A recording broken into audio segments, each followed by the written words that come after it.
welcome back to Crafts with my coffee, which is right here. On this particular video, I'm going to be making kind of like a trivet thing, or I don't know what you would call it, like the, you know, where you have the bottom, and then these are glued on like this, and then so what do you call those? You know what I mean. To put things on, cupcakes, display, whatever. There's two pie plates there. Anyway, I was inspired by Bargains by Bethany, and everything she used was from the Dollar Tree, as is with mine too, except for my E6000. So I'm going to get started in painting these candle holders white. This white here, which is kind of a, this is the RAE Dunn white. It's not true white, it's more of a warm white, almost like, not quite off-white, but, you know, it's called warm white anyway. So I'm going to start painting these, and it'll probably take a while for them to get to the point where they're opaque. So I've got 3 things of paint, so I'm going to get started on those. These aren't exactly the candle holders she was using, but anything short and stubby like that that can glue to each other really sturdily will work. These ones had this really cool metallic live, laugh, love thing with wire on it like this.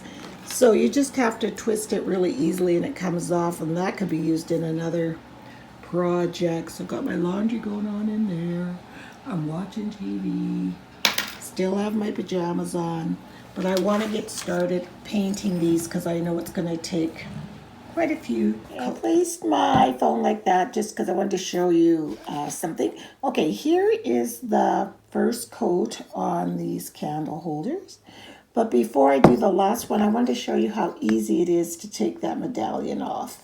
You don't even need tools or anything. You simply twist it, have a look at it. Usually it's lefty-loosey, righty-tighty, lefty-loosey, and then it gets really loose, and you just literally can pry the little piece of wire over the top, and it's off like that. So it's really, really simple to do, okay? This is 2 coats, and I'm going to let this dry overnight. Of course, to you, it's only going to seem like 1 second, but I'm going to let it dry overnight because I want it to really be super, super, super, super dry. So there's still spots, obviously, that need touching up. And it's kind of tricky that I'm painting on glass, but we'll see what happens. So I have let these dry. Obviously, they need touch up and a little bit of sanding. But what I want to do, I added a rim of E6000, strongest glue ever. I guess that Gorilla Glue is probably just as strong, but I want to get this adhered on top properly. Make sure I'm doing it straight all the way around. I don't want one lip hanging over, you know what I mean, where it should not be. So hang on, I'm just going to check that I'm really centered. So there, I've got the E6000 on there, and that I'm going to let that dry overnight. It hasn't been overnight. Remember I said I'd be back and it'd be the next day, still the same day.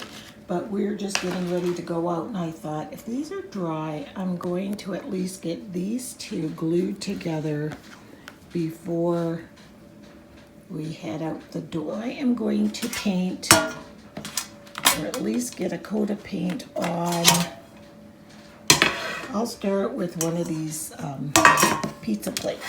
And I said all these things are from the Dollar Tree, okay? And I just have, this is my grubby mat that I use. It's still a good mat, it just looks terrible. But I use it for cutting or painting if I want to work in the family room and watch TV while I'm crafting. So I'm going to start a coat on this. The last 2 are drying. I have glued these 2 candle holders together. I'm going to touch them up after. And in order to ensure that they are in the center, Richard told me that a circle is inside of a square, correct? And so you have to make a Put your ruler, whatever, circle at the edge of the paper. Then mark some marks, make some marks so that you can see where it is. right? And then Do the same on this side. on this here. side too. See, right at the edge of the ruler. Do you see that? And then You're going to go from this corner to that corner. the opposite corner. And then he made a little mark right in the middle. And then you do the same thing thing. on this side, and you get a mark here. So there's your center. And there's your center. Without having to worry that if you go to glue something, you know And how then, of course, you just have to get eyeball. sort of eyeball, but at least you know you're basically in the center. Yes, and I can kind of see that's Yeah. more the center. Yeah. There. Do you see? And then you can pretty well be sure you're in the center, because knowing me, I would glue this like that, thinking I'm in the, you know what I mean? I would eyeball it and thinking I'm in the center. Okay, so now we're about to glue this candle holder onto the pie plate. I could either do it this way. Yeah, I think I'm going to do it this way because there's going to be another pizza pan going on top of this. That's going to be on top of that. It will all make sense. But I want you to see if you can see. I think you can see the exit inside of there. There it is. And that's going to be in the center. And that's how I'm going to know how to glue it. Perfect center. Because these are the little things we think, oh, these projects are so easy until you try to glue things in the center and it never works, and then you get frustrated. So I used my grid, this dirty old grid. See the square right up the edges, and then just went across and put a little X in the middle. So yeah, and that. Okay, I've added an ample amount of E6000 to the top of this. These are glued, and this one just came out of the oven. And so I'm going to just lay it on there for now and just kind of manipulate just to make sure. I'm going to use a set square actually, just to see if it's touching on that edge. Like what we're trying to do is line up that one and this one. So this one needs to come over just a smidgen. There. More. There. So that's right on top. So yeah, so you're trying to line, you could just use a ruler or anything. We just happen to have a set square right here. So I'm just going to, now that that's here, you just want to line the bottom one up with the top one. So I'm just gonna leave that to dry. And then the last thing we have to do is add this on top of that, like so. You see? Look at this. Beauteous. Richard is so funny. My husband is very, very, very, very perfectionist. He's a perfectionist when it comes to stuff like this. I am not. So anyway, that's what it's going to look like when it's all glued together. So once I get that all done, I'm going to be back and show you how you just finish this off really quick. Oh yeah? Okay, so I've just got some black acrylic paint here and a makeup brush, and we're just going to add and make this look like, you know, that, I don't know what you call it. You guys know. It has that, it's that country chic look. And I'm just going to put a little bit on the edge, keep the side clean. And I'm going to rotate this whole thing while I do this.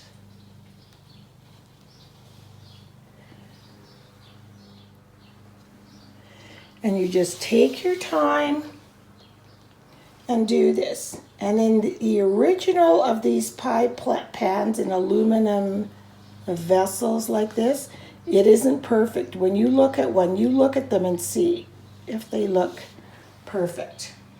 And they do not. And just keep doing that. until the whole thing is done. There we go. Okay. So here's my finished project. I love RAE DUNN, but I'm not going to go start raving crazy and buy every RAE DUNN mug. I think I have enough. I have one more in the dishwasher. And so I told you before I was going to do a thing on how to do DIY RAE DUNN. But it's so easy that I can just tell you in this video. So I went to the Goodwill store and I bought this. I bought this container and that utensils container in the back. Then I went on Etsy, and if you look up RAE DUNN fonts, people sell the fonts, like just a zip, and you can open it up. It was $3, and then with Richard being a graphic designer, he could make every single letter that I wanted. Like it came with a set of words like pour and all these different words, but I wanted measure, utensils, and cookies, and something else. So this is how the process was. So we made SVG files. Anyone that has a Cricut knows that's how it works. I made sure this time I got transfer paper, because when you're doing something this fine, I hope it'll all come off. Yes, you need the transfer paper to take it off. I'm putting this on his dog food enamel. That was the word I was searching for, enamelware. I just wanted to show you when you've picked up your letters with this transfer tape. It's just not that simple. You don't just put it on and pull it back. You have to kind of burnish the letters to make sure that they stay on there, and then pull it back really slowly and low. Don't just try to... And then I'll burnish it, and it will end up looking like this one, measure, and that one, utensils. Those three things cost me $5 total. So I mean, so fun. So I wanted a little RAE DUNN station beside in my kitchen. Isn't that nice? I love it. My teapot, my juice squeezer, my utensils. This will be a cookie jar, but I'm going to move the cookie jar to the other side of the kitchen because there's too much. I have some big RAE DUNN bowls up there, but I don't need to, like I said, don't need everything out. So I hope you guys like this video. I hope it made sense. If you have any questions, I know it was kind of confusing about how to find the center of your, the center of those things, but you would never know that was pie plates, pizza plates, and candles. I mean, that was $1, $2, $3, $4, $5, $6, and so it's $1.25, so $6. So it's about $8 total for that whole thing, and my paints. So yeah. And some of the paint I had already. So I hope you guys like this and give it a try. Thanks for watching. Bye.